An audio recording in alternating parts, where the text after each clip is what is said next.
All right, well, good afternoon. It is my pleasure to welcome you to this meeting of the Council of Foreign Relations. My name is Marcus Noland. I am the Executive Vice President and Director of Studies at the Peterson Institute for International Economics.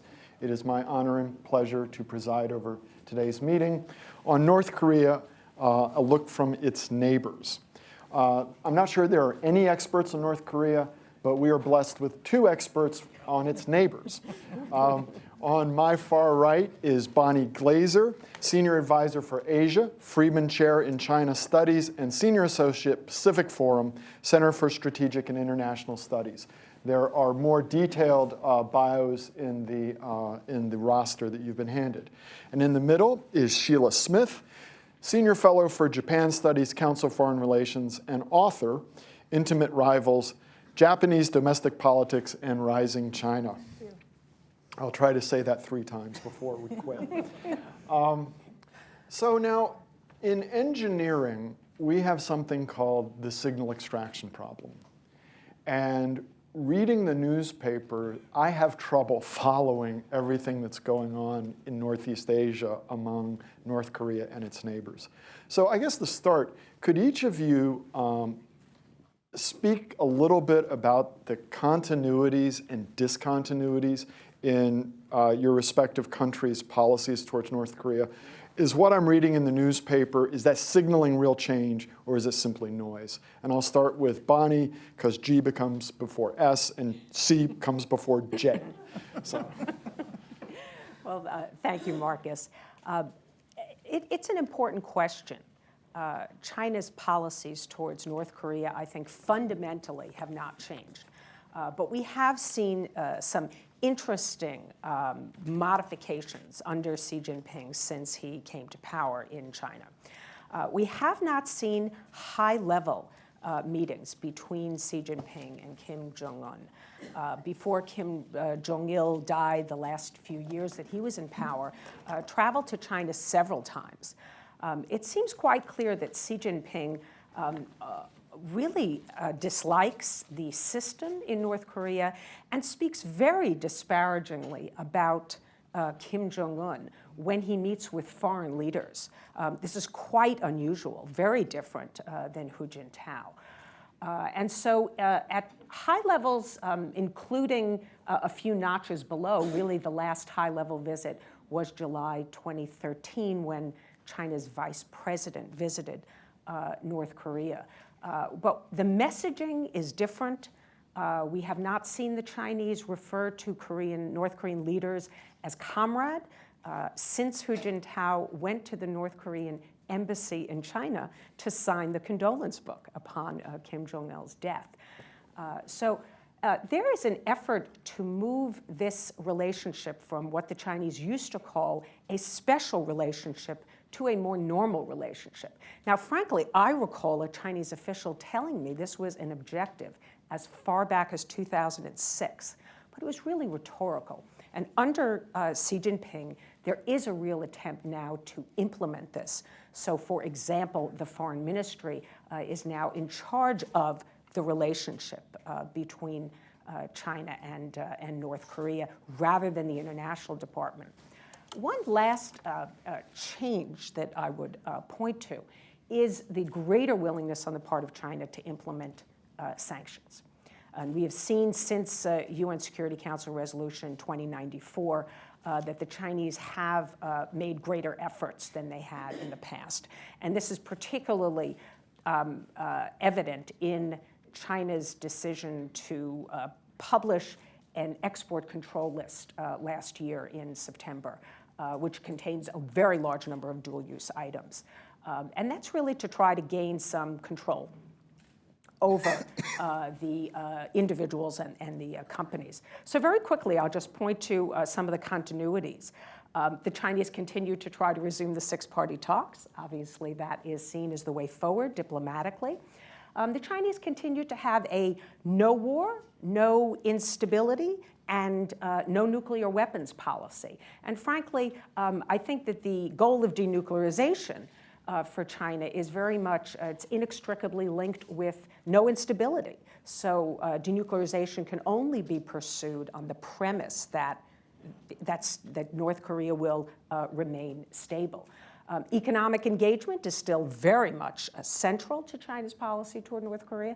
They believe this is beneficial for China's northeast provinces, and that it is also good for the process of promoting change in North Korea. Indeed, they think you have to have economic reform, development, and then maybe North Korea would give up its nuclear weapons at the end of the process. And the last point that I would mention as far as continuity in China's policy is the preservation of the status quo. The Chinese, I think, are still fearful of change, not knowing what a new status quo would look like. That includes reunification, although, of course, in principle, they say that they support reunification. At the end of the day, they're quite fearful of what reunification might bring in terms of potential presence of U.S. forces closer to China's border. So some changes, but I think if you look at this strategically in the sort of fundamental sense of China's interests, they have not changed. And so we've seen some tactical changes in their approaches. So, Sheila, Bonnie says that China is interested in the preservation of the status quo, though it wants to go from a special to a normal relationship. Does Japan want to go from an abnormal to a normal relationship? And is it also interested in preservation of the status quo, or does it have greater ambitions? Well, I think the one fundamental difference when you think about Japan's interest in North Korea is clearly Japan is a step back from the direct interactions on the peninsula. So you look at Japan's post-war interaction with the Korean Peninsula and with North Korea, it's really viewed through the lens of the U.S.-Japan alliance. So it's a Cold War strategy, right? The United States had bases in Japan. Japan was supportive of the U.S. thinking about the Korean Peninsula. And of course, there's huge bases in Okinawa that would be useful to UN forces in the South. So the Japanese view largely the strategic value or the strategic concern about North Korea largely through the lens of the U.S.-Japan alliance. What's changed in the Japanese interaction with North Korea, and I'm taking a little longer view here than Bonnie did, is Japan's economic influence. There was always an anticipated influence that Japan was going to have when it normalized relations with the North. There was always the anticipation of the big economic assistance package that would come with a peace treaty, but there has not been a peace treaty, right? And the public support in Japan for providing economic assistance, even in the event of normalization, has been largely diminished in Japan. So you've got domestic politics that are shaping the way Japan views its future, even a peaceful future with the North. The other thing I think is very interesting is you also have inside Japan, you have a Korean community. That we don't normally talk about when we talk strategy, but there's about 600,000 Koreans living in Japan, long-term residents. That Korean community for many decades in the post-war period was one of the main sources of remittance payments for the North, so hard cash currency. There was barter trade, there was other kinds of instruments, but the North Korean presence in Japan shouldn't be forgotten when we talk about it. The discontinuities really come when the Cold War ends, and we all know the markers, right? 93, 94, Washington was looking to Japan to see, should there be a need for a use of force? Would the Japanese be with us, right? Can we count them in? Can we plan them in? And that was really an instigator of a really fundamental shift, post-Cold War shift for the US and Japan in thinking about how the Japanese would participate in the event of a contingency on the peninsula. You go from that then to the Tepodon launch in '98, where the Japanese then begin to feel like the missile proliferation is a direct threat to Japan, and you get the Japanese investment in ballistic missile defenses and other kinds of independent satellite capabilities, et cetera. So again, a security concern emanating from the North and a reorganization of the way in which the US and Japan think about how their alliance might work if you had instability on the peninsula. What I think are the interesting markers, and particularly when we're thinking about what's going on today, is when Prime Minister Koizumi initiates his direct diplomacy with the North in Pyongyang.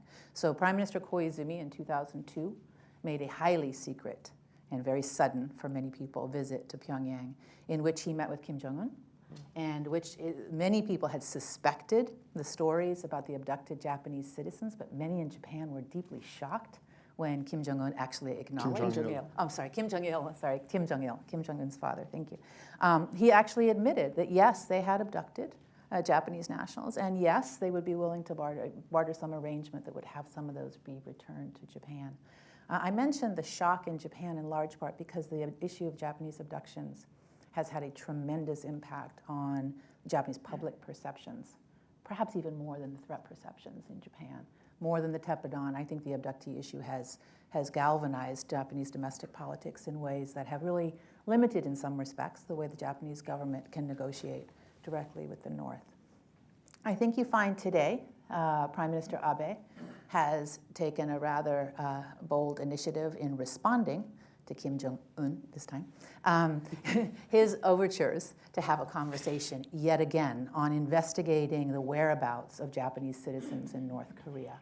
And this investigation, different from the era of his father, is going to include not just the remaining 12 Japanese who the Japanese government identifies as abducted, but also the 800-something cases of Japanese who are missing who may have ended up, some of them may have ended up in North Korea, but also the potential repatriation of what the Japanese call Nihonjin Zuma, or the wives' spouses of those Koreans in Japan who repatriated in 1960, 1961, after Kim Il-sung, the grandfather, said, come back home, right, to the Korean Peninsula. 6,000 Japanese went home with about 80,000 Koreans in the 60s. So that wave of repatriation of Koreans also has implications.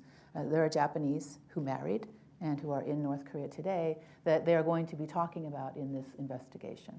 So that's a broad way of saying that the abductee issue doesn't necessarily drive completely Japanese policy, but in the domestic context, the whereabouts and Pyongyang's willingness to provide information on the whereabouts of those Japanese citizens is a huge factor in terms of the government's decision-making on this.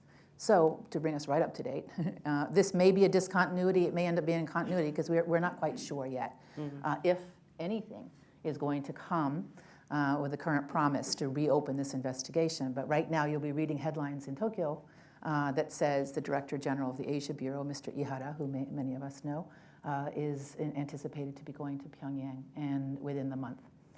The Abe cabinet has judiciously responded to domestic reaction to this by saying, we haven't made our decision yet, but I anticipate that he is going. And he will be meeting with the head of the reinvestigation committee, who is the vice minister of the state security apparatus in North Korea. I was once testifying in front of the House of Representatives, and one of the congressmen, who actually was an intelligent guy who asked really good questions, kept on referring to Kim Jong II. So I think maybe we can just call them Well, Kim 1, Kim 2, and yeah. Kim 3. Yeah. You mentioned that Japan looks at this issue in large part through its relationship with the United States, and I want to come back to that in a moment. But North Korea doesn't exist in isolation, even on the Korean Peninsula. There is one other neighbor who is missing from the stage this afternoon, and that's South Korea. My sense is that China has an increasingly robust relationship with South Korea. How does its relationship with South Korea play into its diplomacy towards North Korea? Well, the Chinese are quite eager to have a closer relationship with South Korea. And President Park Geun-hye of South Korea is certainly interested in having a better relationship with China. Their agendas overlap. Both would like to see the removal of nuclear weapons from North Korea. The Chinese certainly share Seoul's desire to not have North Korea engage in conventional provocations. The Chinese indeed are worried about the consequences of those provocations, as Japan and the United States have worked together to bolster their missile defense capabilities, which the Chinese worry have implications for their deterrent. So there are these overlapping interests, but then they respectively have their own agendas. So South Korea would like to peel off China from North Korea, to strengthen the relationship with Beijing so that China will put, hopefully, more pressure on North Korea. And then in the longer term, President Park wants China's support for reunification. And as we know, the reunification issue has been put now far more prominently on South Korea's agenda. So this is very important to South Korea. On the Chinese side, they would like, and particularly I think Xi Jinping, would like to peel off South Korea from the United States. China, of course, doesn't like U.S. alliances. In fact, it was in the mid-90s that China put forward a proposal for a new security concept that referred to U.S. alliances as Cold War alliances.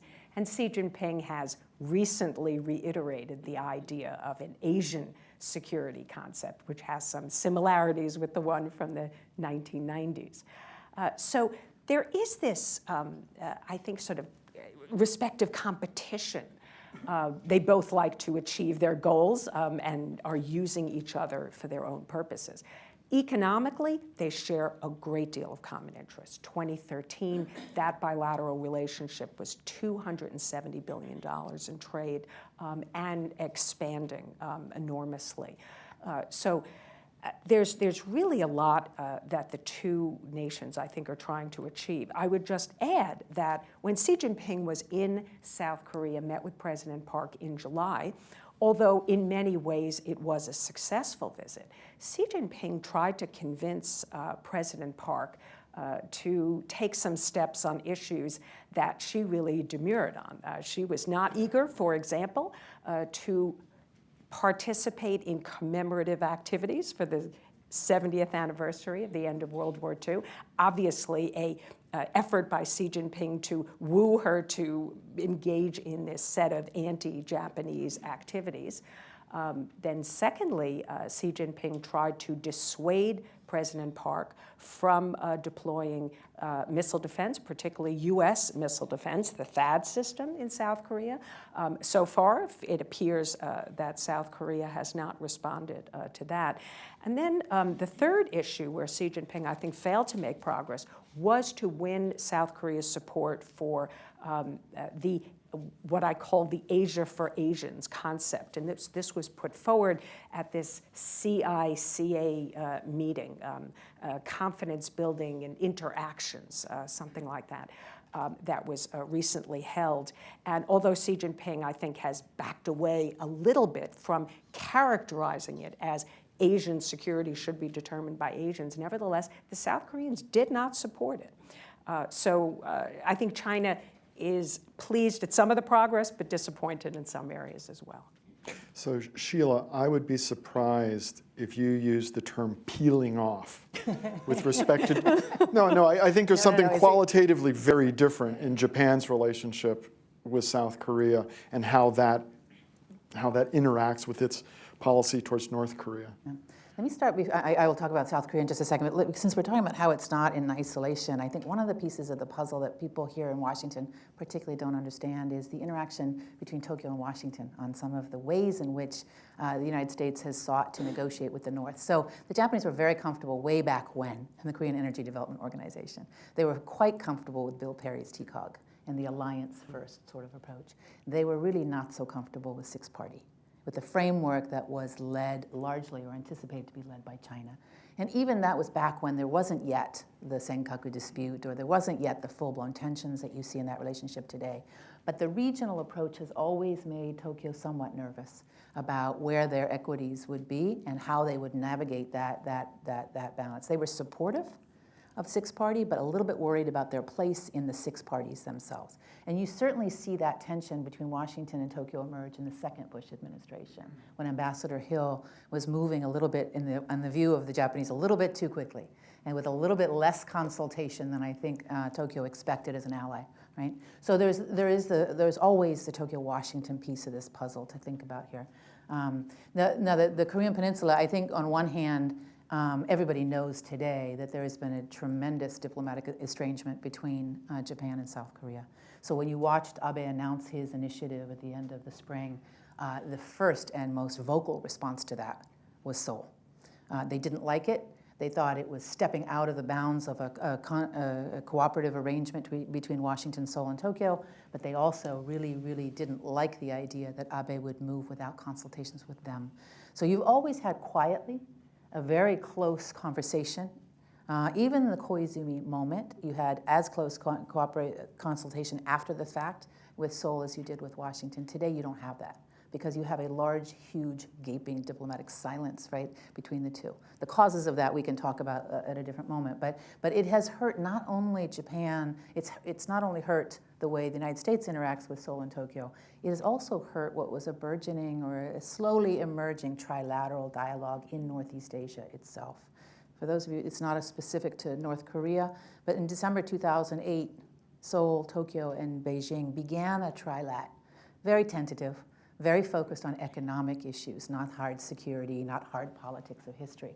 But nonetheless, the North Korean issue, they briefed each other by 2009, by 2010. There was, if not a coordination of policy, there was at least an information sharing effort in that process. That has stopped as well.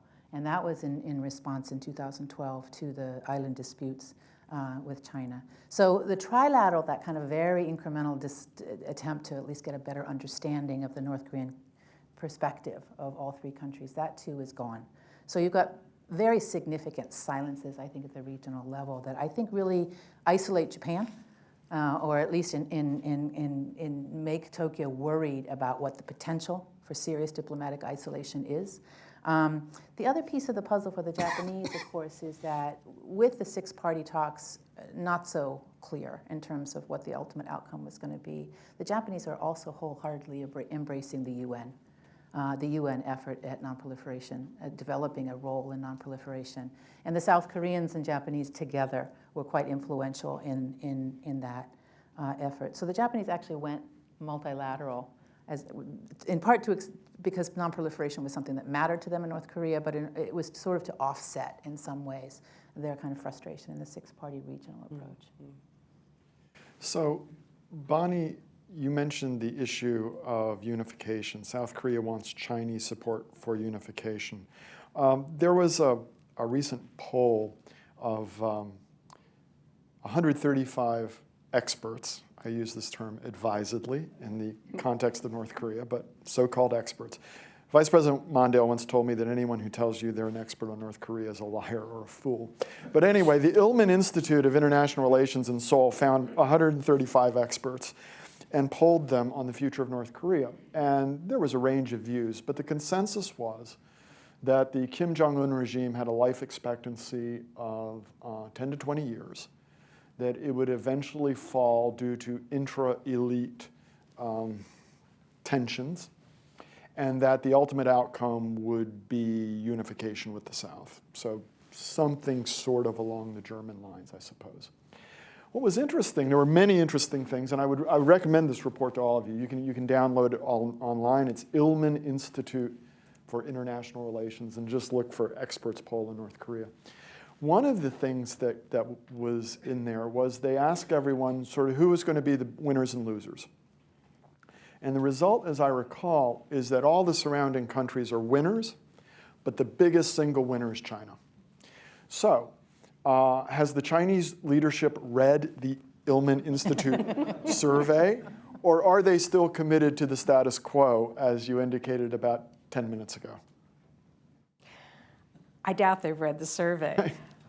I think that the Chinese, again, in principle, the Chinese have always said that they would support reunification. After all, China is still a divided country. And until there is reunification with Taiwan, certainly the Chinese would never be seen as opposing reunification. Now, I also think that the Chinese might see reunification under some circumstances as serving China's interest.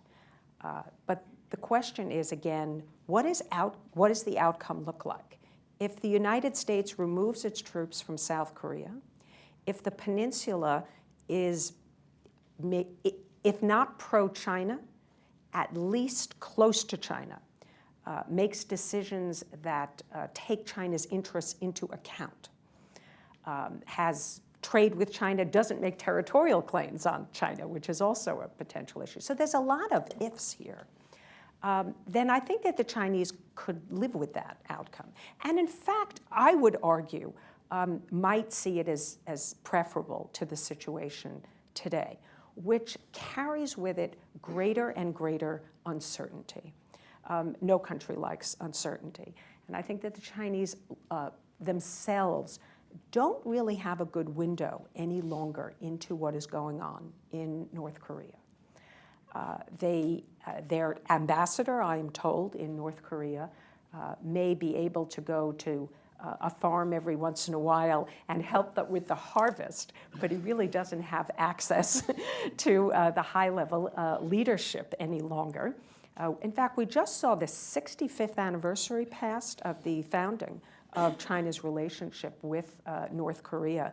And this went totally uncelebrated and unnoticed, whereas 5 years ago, the 60th anniversary, Prime Minister Wen Jiabao made a very important visit to North Korea. So my own argument is the Chinese worry about the process of reunification, which could be very messy. The notion of implosion, explosion, potentially U.S., South Korean troops going northward. This is a nightmare for China. So you have to paint the scenario in a way that China's interests are protected and there is a knowable outcome that is in favor of Chinese interests. I think we would probably all agree that's not the way it's going to happen. And so as a result, as I said earlier, I think preserving the status quo and that buffer along China's border for the time being is preferable to Beijing. So they have an Augustinian policy. Give me unification, just not now. Japan. Does Japan want to see unification, or does it love Korea so much that it wants to see two? Well, let me see how I answer that question. You know, I wrote something earlier this year in the spring, and I went through the entire Japanese literature looking for the debate on what would happen if they reunified Korea. There's very little. That doesn't mean that people don't think about it, but there's, in terms of what that would mean for Japanese choices, there's really very little deep analysis at the moment. What I think you would have Japanese colleagues tell you if you sat down and had a drink or not have a drink, was that obviously unification would not necessarily be in Japan's interest except if it was under certain circumstances. And those circumstances, I would guess, would be the continued presence of the US military on the Korean Peninsula. A unified Korea that did not have an alliance with the United States, I think would be strategically very worrisome for Japan. I think in the absence of a serious turnaround in the bilateral relationship between South Korea and Japan, I think it would get more worrisome. In other words, if this estrangement continues and it's long-lived, then I think you'll get an increasing concern about what a unified South Korea or a South Korean-led unified Korea might mean for Japan. But I think the real question here is Japanese security perceptions have always been slightly different than ours in the sense that they are more proximate to the peninsula. They worried about missiles, short of the Taepodon, I mean the Nodongs and others. They've had a much more intense concern about missile proliferation. Of course, they're worried about nuclear proliferation and would be even more worried if those missiles had nuclear warheads. But I think right now they're so focused on how Japan would manage that kind of contingency that emanated perhaps from the Korean Peninsula. I don't think you have a serious strategic vision beyond. What I will say, obviously, in the very short run history here is that Madame Park's meeting with Xi was watched very intensely in Tokyo as an obvious, and since Madame Park has come into office, her vision of Northeast Asian regionalism, for example, based on a correct understanding of history, and that use of that language, for example, is very concerning to Tokyo policymakers. Her kind of going to Beijing before coming to Tokyo, engaging Xi before being willing to try to some kind of dialogue with Abe. All that means that this is a very strained relationship, and there's a deep worry that the strategic shift of South Korea may have as its price the relationship with Japan. Now that's a short run kind of commentary. I don't know how many serious thinkers in Japan really think that this, estrangement is the word I keep going back to, is long-lived or temporary. I think they would like it to be temporary, but there's worry there about the South Korean strategic direction and how the South Koreans are viewing their future role with China. Fair enough. So at this point, we'd like to open it up and invite audience members to join the discussion. The Council of Foreign Relations staff provided me with a cheat sheet to help me get through this part. They forgot they were dealing with elderly person, and so they put it in 10-point font. But the next point is in bold, so even I can read it. It says, please wait for the microphone and speak directly into it.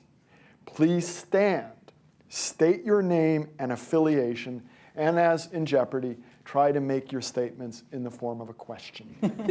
Okay, so there's a roving mic, and I will identify questioners, and then you're supposed to stand, and I think you can all handle this. So please, who would like to ask a question? Yes, please.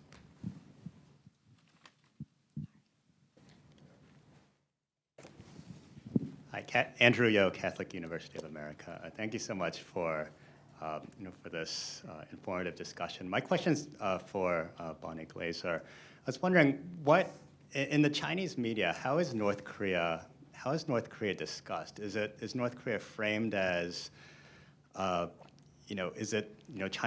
needs to support North Korea out of necessity, or is it sort of a reluctant form of relationship that's there, or do they discuss North Korea in terms of, we need to support them, we share, common values, or common ideology?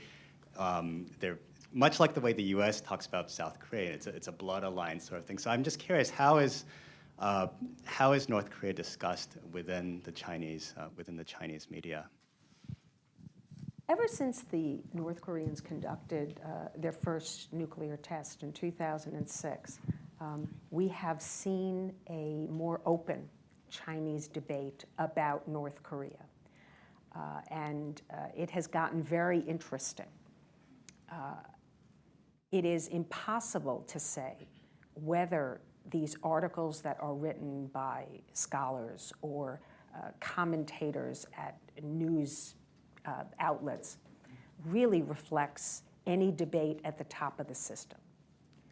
I think it did under Hu Jintao. I don't know really the extent to which it does today.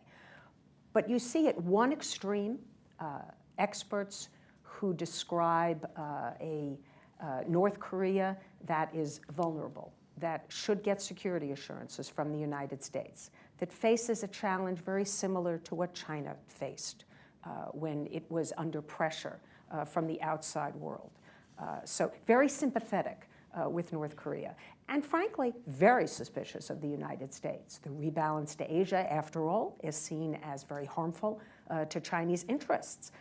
And these people would express concern about the potential for the United States to take advantage of signs of instability in North Korea to possibly force reunification.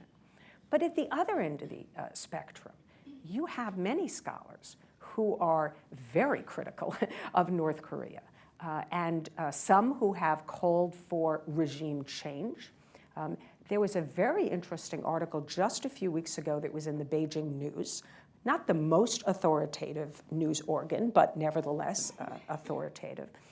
And this article talked about the Cheonan incident, the Yongpyong-do incidents of 2010, and essentially said they were provocations by North Korea. Now, that certainly doesn't reflect the position that the Chinese government took at the time, and emphasized the need for denuclearization as soon as possible. So there really is just a range of views, this ongoing debate. Sometimes the North Koreans complain when there are critical articles in the Chinese media about them, but these articles nevertheless continue to be published. And so my own read is that represents this constant churning in the system. There are people in the public opinion in general, particularly in the Northeast area, who are quite worried about North Korea's behavior. The last time there was a nuclear test, people were writing online that they were worried that the water could be contaminated or the soil. This nuclear test took place rather close to China's borders. So public opinion has begun to turn against, I think, North Korea. And sometimes public opinion can influence Chinese policy, and other times the government ignores it. So it's a very interesting process to watch. So hard to say if it really represents authoritative thinking at the very top, Xi Jinping in particular, since he has so much control in his hands. But nevertheless, I think it will be an important, I think, indicator going forward as to whether or not there might be a sort of real turn against North Korea, if we really see media drop the sympathetic line and get more and more critical, then I think that that would be an important development. Thank you. Yes, please.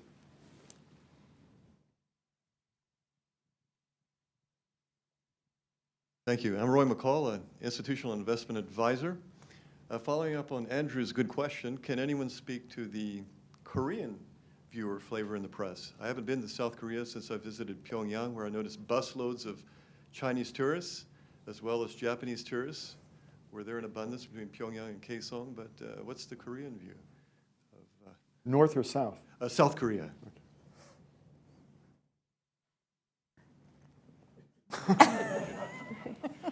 I'm just the presider.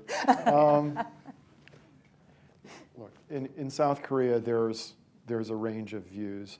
You have maybe a quarter of the population concentrated among the older people who have very harsh views towards the North. You have a bulk of the population that feels some ambivalency, and then you have a group in the population, which is again probably around a quarter or something like that, who are probably now in their early 50s, 40s, that generation, who have, I don't want to say favorable views of the North, but they feel greater solidarity with the North than the rest of the country does. And then it kind of, among the youngest people, there's just lack of interest. And my sense is that one of the reasons that President Park has been trying to sort of promote unification was precisely trying to exert some political leadership, especially with regard to younger voters who seem simply to be losing interest. Interestingly enough, there was a public opinion poll done recently in South Korea, and views towards Japan were influenced by exposure to Japan through cultural products or other ways. But the single biggest explanator in a quantitative sense in the statistical models were attitudes towards the US. If you had a favorable, so if you were the more educated people, the young, there was younger and kind of exposed to cultural products, had favorable views towards Japan. But if you had favorable views towards the United States, you really had favorable views towards Japan. And likewise, with regard to China, it was older people, less educated, people who had been to China, but it was also views towards North Korea. If you were relatively positively disposed towards North Korea, then you liked China. So take that for what it is. Yes, the gentleman, two chairs down, right here. David Sedney, formerly with the Defense Department. One other neighbor that's not sitting up there represented in any way is Russia, part of the six-party talks. I'd love to get your views of the role of Russia and how both China and Japan might see Russia's involvement in Korean Peninsula affairs. I can start if you'd like. I think the Japanese, this cabinet, the Abe cabinet, as you know, has been very forward-leaning on the relationship with Russia. And Abe and Putin have met until the Crimean annexation. They met 5 times. So there was a kind of personal enthusiasm for some kind of engagement and upping the ante in terms of their relationship. They agreed to have a 2+2, which is a security consultative mechanism, regular talks, right, which is a first for Japan and Russia. They agreed also to talk about energy deals and the specifics of that I won't go into, but the real question for Prime Minister Abe was whether he could get Mr. Putin to sign on to a discussion about what the Japanese call the Northern Territories and what the Russians call the Kurils. And there was a dialogue that was established. I personally was not terribly optimistic that there was going to be a breakthrough on the territorial issue, and there have been at least 3 rounds of serious Soviet, Japanese, Russian negotiation on that, right? But I think the fact that there was an agreement on both sides to sit down to discuss it had strategic value for Abe. And he could say to others, we can negotiate, we can discuss these issues, we can come to some accommodation, to send signals, obviously, to Beijing, and perhaps less so to Seoul, that he really did want to talk through these disputes in some way. That was all brought to a sharp close, or maybe not such a sharp close, the gradual close, right, by the events in Crimea and then more broadly the sanctions. Japan participates in the G7 sanctions on Russia today, but it does so at a lower level than the United States and a lower level than the Europeans, but nonetheless has begun the sanctions. So right now things are on hold. Mr. Putin continues to say publicly that he wants to have his state visit to Japan, which was scheduled for this fall.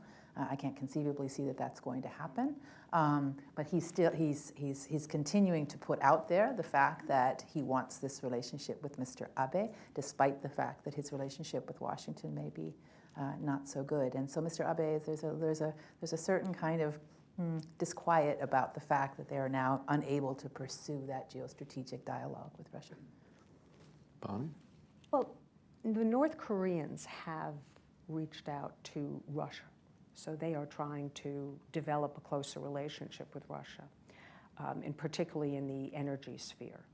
I think from China's perspective, this is really not seen as a problem. After all, China has been tightening its own relationship with Russia. Xi Jinping has met with Putin many times. Increasingly, they are expanding their cooperative agenda, potentially resuming some important weapons sales from Russia, which we really haven't seen for a while. They obviously agree on the agenda of opposing U.S. hegemony. And in the economic sphere, the relationship has been expanding. So given that North Korea has been so dependent on China, and some of the statistics put its trade dependency on China, South Korean statistics as high as 90%. I don't know if that's accurate. I think that the Chinese actually would favor North Korea expanding its trade relationship with Russia. And as long as China has a good relationship with Russia, why is that really a problem for China? It will be interesting to see if Kim Jong-un at some point makes his first trip abroad. We are approaching the 3-year mark of Kim Jong-il's death. And there is a possibility that he would make a trip abroad. Now, does he want to visit Russia first or China? I think in the current circumstances, he probably would go to Russia.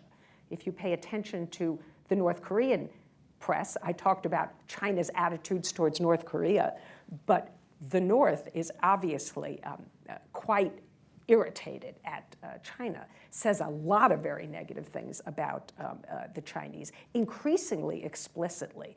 And sometimes their media doesn't mention important dates, such as the anniversary of the security treaty between the two nations. So I think Xi Jinping probably would not do anything to give North Korea enough carrots to get Kim Jong-un to come to China first. I don't think he cares that much. As long as I said, the relationship between China and Russia is good, I don't think that the Chinese are going to be worried about North Korea expanding a bit and having better relations with some of the other neighbors, and particularly Russia, as well as South Korea. North Korea is kind of a Rorschach test. If you show North Korea to economists, they say barbarism. If you show North Korea to political scientists, they see a country that brilliantly uses an extremely weak hand to get what it wants. And it has a history of playing these countries off against each other. And for the last 2 months, statements by President Putin or statements from Russian leaders have been on the front page of Rodong Sinmun, and statements from Chinese president and Chinese leaders have been on page 3. Whether the other partners fall for this routine again is another question. There was a hand up in the back. There's a hand here and a hand there. Well, ladies first, please.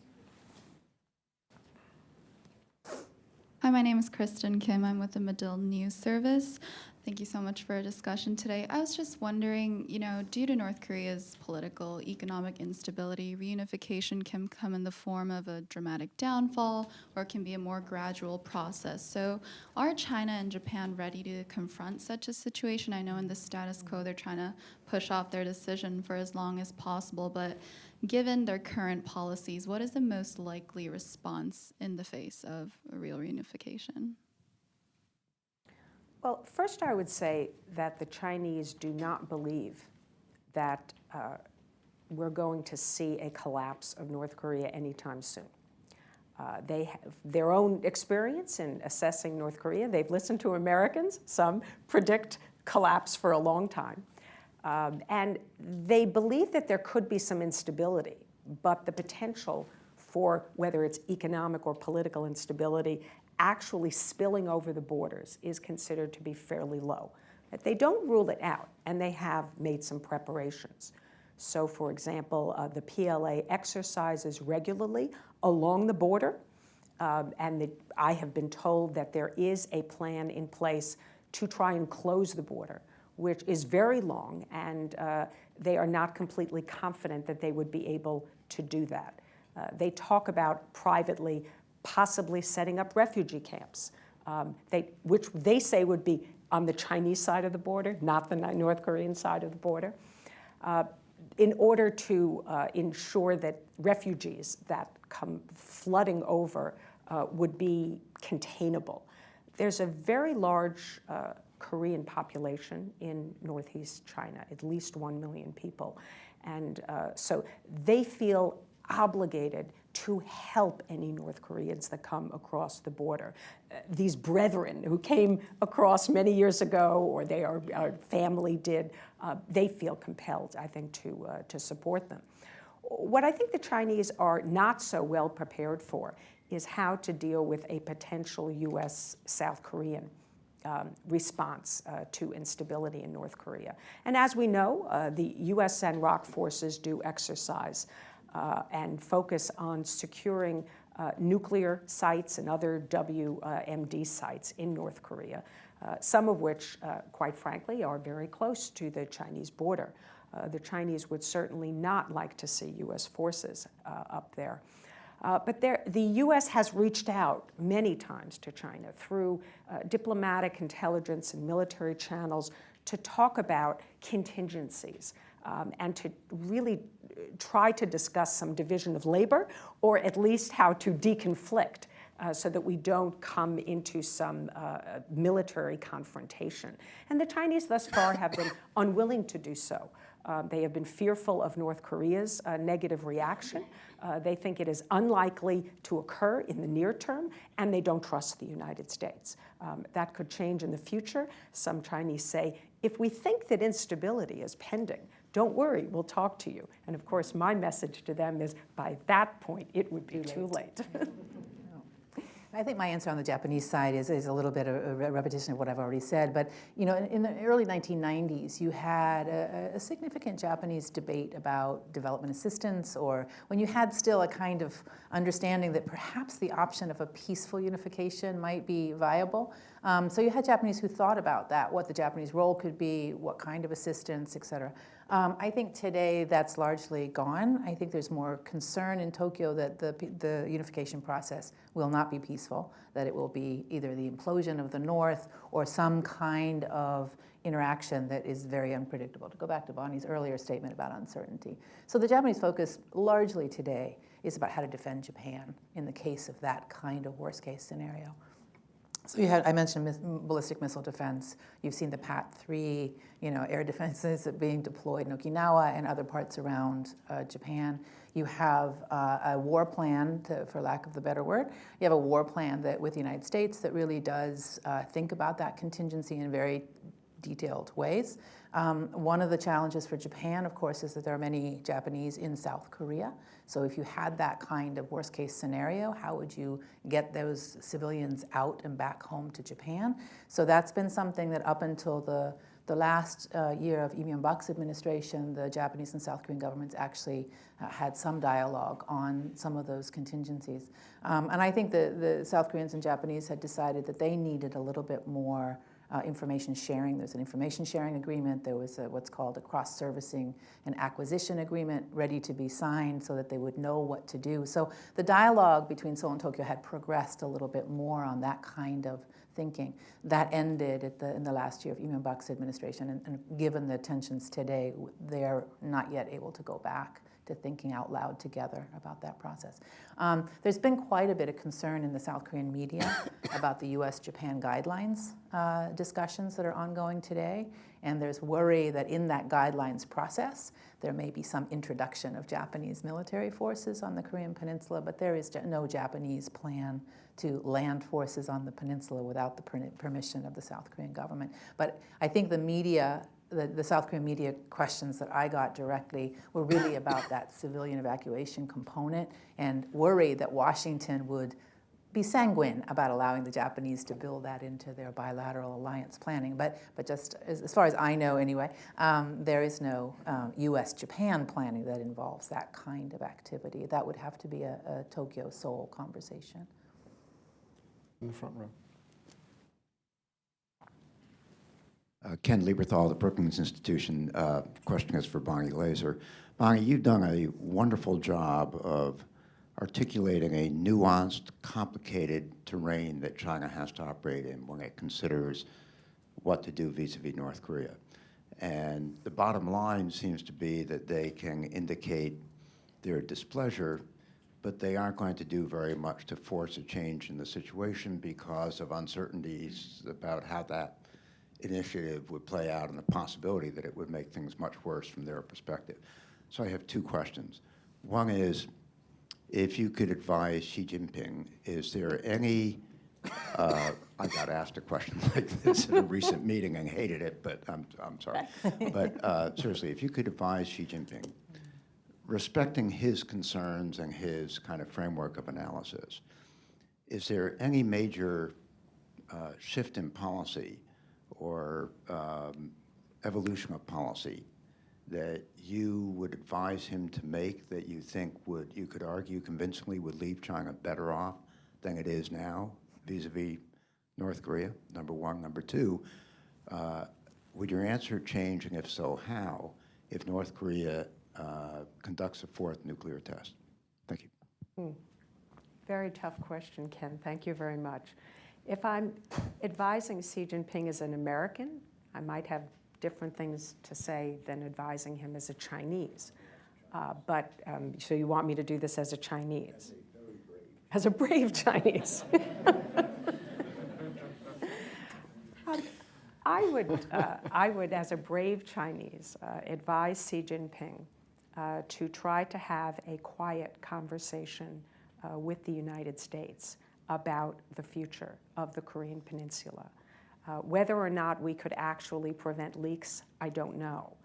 But I think that there are possible reassurances that the United States might, or at least in my view, should consider in the event that there is some instability on the peninsula. Could we reassure the Chinese that if we were to deploy forces north of the 38th parallel for the purposes of stabilization, securing nuclear facilities, other missions, that those forces would not be there in perpetuity, that there would be a withdrawal of those forces south of the 38th parallel. I think that's of great concern to the Chinese. And there might be some other things that they could seek from the United States. I don't think we should promise in advance that we would leave the peninsula. That's ultimately something that's up to South Korea and the United States to discuss. But I think that we could provide them with some reassurances that the peninsula would not be used in a way that would threaten Chinese interests. And that's an assurance South Korea can give, really, not just the United States. So I think that's a conversation that he really, that he should have with the United States. But I would not advise him to put a great deal more pressure on North Korea. I know that many people think China should just cut off oil deliveries to North Korea. So as a Chinese, as advising them as a Chinese, I would say that yes, there is a potential for instability in North Korea. The Chinese don't want to see sudden regime change. So maybe there can be some gradual working towards cooperation with the South and the United States without without promoting regime change, because I think ultimately that is what the Chinese really do fear. Second part of the question, the fourth nuclear test. My guess is that, as we have seen with other nuclear tests with North Korea, the Chinese incrementally are willing to put a little bit more pressure on North Korea each time.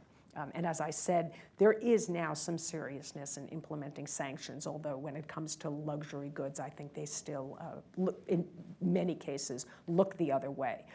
But I think that in case of the fourth nuclear test, we will see some greater cooperation from China, but within these boundaries. Again, the Chinese don't want to see instability. So if I were advising Xi Jinping, I would say, let's look for individuals, companies that are potentially violating some of these security sanctions. We can do a better job of enforcement. Maybe we can even join the Proliferation Security Initiative, which China has refused to join so far. So there are things that they could do. The real threat, I think, will come if they are really able to marry that nuclear warhead with a long-range ballistic missile. And the day that that happens, if the United States responds very strongly, then China is going to have to make some very difficult choices, I think. Okay, so we have time for one last question. Before I take it, I am supposed to remind you that this meeting is on the record. Feel free to quote our speakers, Bonnie Glaser of CSIS, Sheila Smith, Counselor of Foreign Relations, and author, Intimate Rivals, Japanese Domestic Politics in Rising China. Trained you well. And buy the book when it comes just out. spell their names correctly. So for the last questions, yes, please. Mike Macetic, PBS Online NewsHour. Bonnie, following up on your last point, the last time American troops approached the Yalu River, China responded with tens of thousands of volunteers. Has there been any suggestion in the military press or among some of these hawkish generals that the U.S., if they cross a certain line, then China is going to respond militarily, or so far all this been diplomatic? I can't recall. I mean, I don't rule out that some hawkish PLA generals have said, if the U.S. took that first step across the border, China should respond. But I think generally speaking, the Chinese are looking to avoid sending forces once again into Korea. This was something they paid a very, very high price for. And the Chinese, they even have told me privately that, and probably others as well, that their government has tried to convince North Korea to excise the clause in their mutual security treaty that would obligate China to come to North Korea's assistance. And this has happened more than once. The North Koreans have refused. So it remains in place. I understand that the Chinese have basically said, but don't count on it. Now, it still exists. They could use it if they chose to intervene.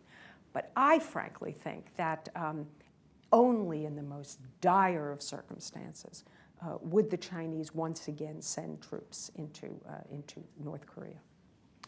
And on that uplifting note, consideration of a second Korean War, I would like to thank all of you for participating in today's meeting. I'm sure you agree with me that this has been a fascinating meeting, and will join me in thanking our speakers, Bonnie Glaser of CSIS, Sheila Smith of Council of Foreign Relations, and author. That's okay. That's okay. I declare this meeting adjourned. Thank